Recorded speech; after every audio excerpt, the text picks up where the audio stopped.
दोस्तों दोस्तों आज जिस स्टॉक की चर्चा मैं आपके सामने करने वाला हूं उस स्टॉक का नाम है JSW सीमेंट लिमिटेड। और लास्ट ट्रेडिंग सेशन में यानी 12 दिसंबर को आप देखोगे तो 4% से भी ज़्यादा की तेज़ी यहाँ देखने को मिल रही है। और ये तेज़ी पिछले 5 दिनों में बड़ी शानदार हुई है। आप देखें पिछले 5 दिनों में फ्रॉम बॉटम स्टॉक आपको ऑलमोस्ट 11% 10.5% की रिटर्न दे चुका है।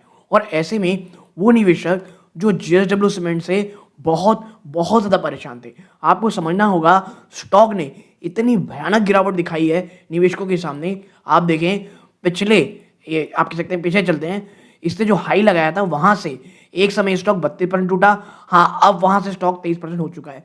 तो भाई क्या एक बड़ा टर्न अराउंड। और स्पेसिफिकली ये जो लेवल था ना, ये आप कह सकते हैं 120 रुपये वहाँ के ऊपर क्लोज देना, इससे टेक्निकली भी कहीं ना कहीं एक टर्न अराउंड दिखा रहा है। तो क्या जो वर्स्ट था वो अब भाई साहब ऊपर ओवर हो चुका है। जो 100 आप कह सकते हैं 110 के आसपास का जो लो है, क्योंकि इसका अगर हम देखें 52 वीक लो वो 106 रुपए के आसपास का है, ऑलमोस्ट 110 के आसपास। तो अब जो तेजी होनी थी वो हो चुकी। क्या जो इश्यूज थे, जो प्रॉब्लम थी JSW सीमेंट की, वो खत्म हो चुकी है? और वो कौन से रीजन से इस ब्रांड गिरावट हुई थी? ये बहुत सारे सवाल हैं जो JSW सीमेंट को लेकर के हमारे सामने थे। अब इस एक वीडियो में मैं चर्चा ये करने वाला हूं कि भैया गिरावट क्यों हुई थी और क्यों शॉर्ट टर्म पेन इज आप कह सकते हैं short term pain is greater than long term gain. और इसका एग्जांपल JSW सीमेंट बहुत बहुत अच्छा होने वाला है। तो प्योरली डेटा फंड पे चर्चा करेंगे।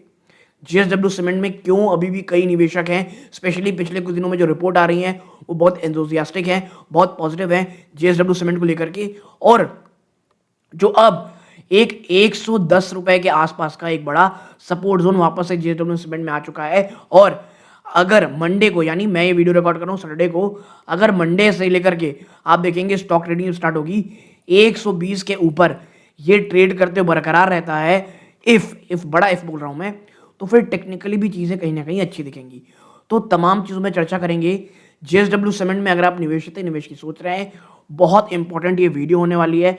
वीडियो को अंत तक देखिएगा। हाँ, लाइक ज़रूर कर दें ताकि यूट्यूब औरों को भी रिकमेंड करे। ओके, नाउ एक एक करके चर्चा करते हैं। देखिए सबसे पहला कि गिरावट क्यों, तो देखो कि भाई शॉर्ट टर्म गेन नेगेटिव क्या है। तो देखो एक तो लिस्टिंग बहुत ही म्यूटेड हुई थी, फिर पोस्ट IPO सेल ऑफ हुआ, स्टॉक लिस्ट हुआ था एक मॉडेस्ट प्रीमियम में लगभग 4 से 4.25%। इसका जो IPO प्राइस था 147 रुपीज़ का, और ये क्विकली करेक्टेड हो गया था। यानी आप देखें एक 147 था और जैसे हमने पहले देखा 110 के आसपास आ गया। तो ये क्या इंडिकेट कर रहा था कि एक lack of strong listing gain था, प्लस इन्वेस्टर जिन्होंने अप्लाई किया था उन्होंने तुरंत से प्रॉफिट बुक कर लिया था। ठीक है, फिर एक तो वैल्यूएशन बहुत इनिशियल लोगों को बहुत हाई लगी थी। क्यों? आप देखें यहाँ पे IPO प्राइस को सेट किया गया था बहुत हाई वैल्यूएशन में। एग्जांपल एंटरप्राइज वैल्यू और एबिटा ये लगभग 27.76 टाइम था फॉर फाइनेंशियल 25। और अगर आप इसे कंपेयर करोगे ना तो कुछ ऑलरेडी जो स्टैब्लिश्ड प्लेयर हैं अल्ट्राटेक और अन्य इस प्रकार के स्टॉक, तो जो हाई मल्टीपल प्राइस थे वो फ्यूचर की ग्रोथ को ऑलरेडी एग्रेसिवली प्राइस इन कर चुके थे, जिस कारण क्या हुआ, बहुत ही कम रूम था फॉर एरर और मेकिंग द स्टॉक अपीयर बहुत एक्सपेंसिव।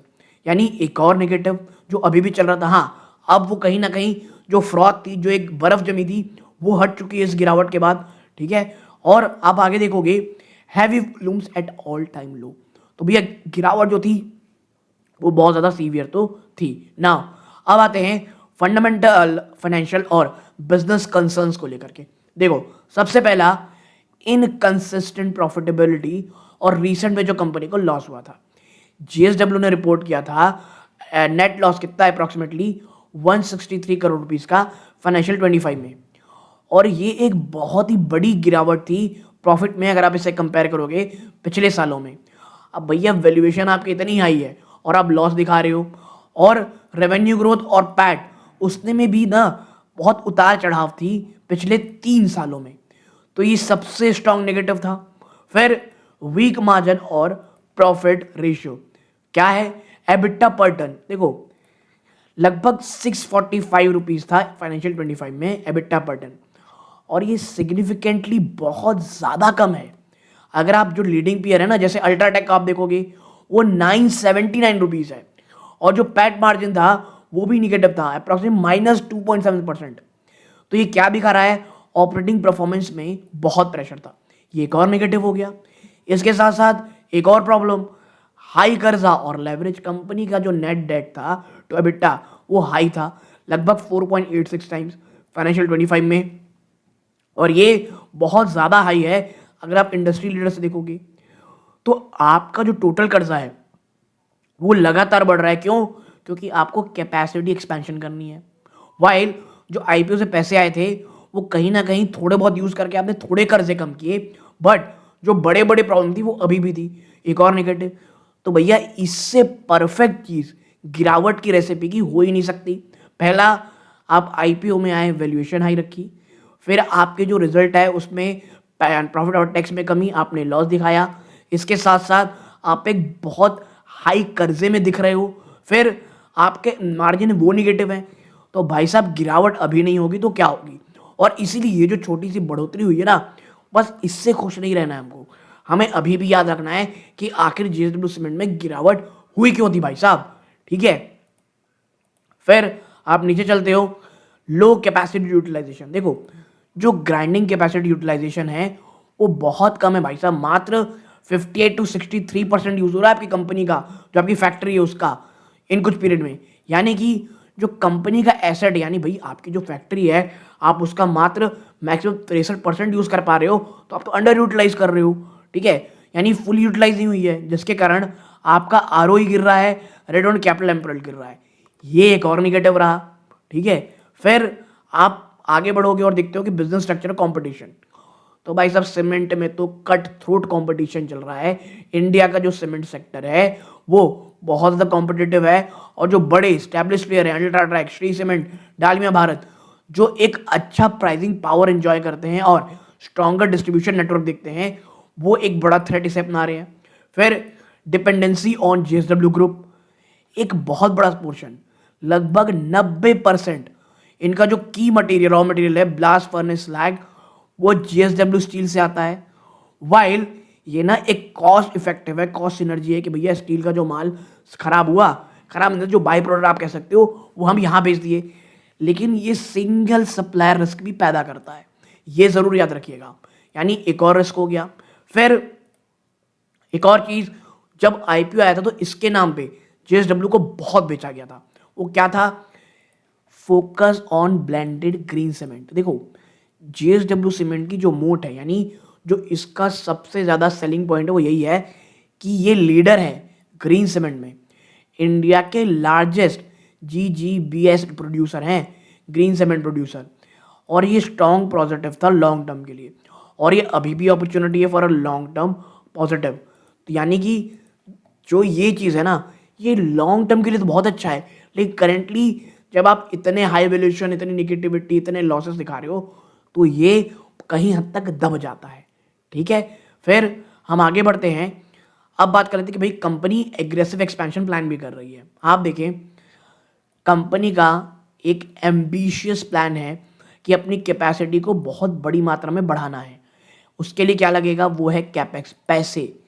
और यही कारण है जेएसडब्ल्यू सीमेंट अभी एक डबल एज स्वॉर्ड, यानी दो धाली तलवार में चल रहा है, जहां पर वो ग्रोथ तो प्रॉमिस करता है फ्यूचर में, लेकिन वो कहीं ना कहीं कंपनी को बहुत बड़ा एक्सपोज करता है कि अगर कहीं भी एग्जीक्यूशन में प्रॉब्लम हुई, डिले हुआ, कॉस्ट कहीं ओवर, यानी जितना बनाया था बजट उससे बहुत ज़्यादा ऊपर चला गया, तो भाई साहब ये प्रॉफिटेबिलिटी को और ड्रैग करेगा, क्योंकि ऑलरेडी आप ड्रैग में हो और आप एक ऐसे सेक्टर में हो जहां पे कंपटीशन बहुत भयंकर किस्म का है, और वो भी छोटे मोटे प्लेयर के साथ कंपटीशन नहीं है आपकी, आपकी अडानी और बिरला की जैसे कंपनी, एसीसी, अल्ट्राटेक, जो ऑलरेडी बहुत स्टैब्लिश हैं, एक वेल नोन नाम है, उनके सामने आपको आना है।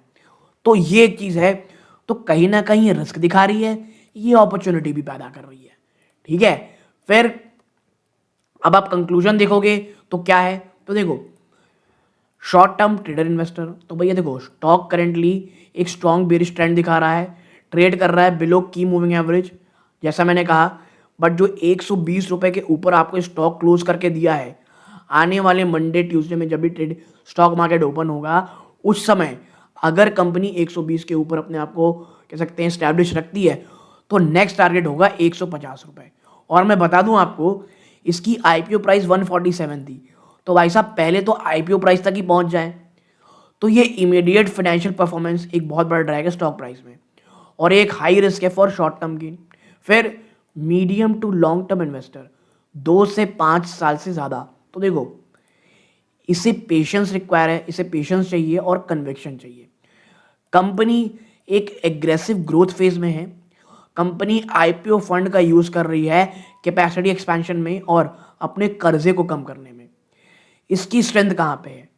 सबसे बड़ी स्ट्रेंथ है जेएसडब्ल्यू का ग्रुप का बैकिंग, प्लस जैसा हमने देखा जो 90% उनको रॉ मटेरियल चाहिए वो तो जेएसडब्ल्यू स्टील से आ जा रहा है, प्लस कंपनी की लीडरशिप। देखो ये ग्रीन सीमेंट में लीडरशिप है, लेकिन मैं इसे कोई बहुत बड़े पॉजिटिव नहीं मानता हूँ, ठीक है।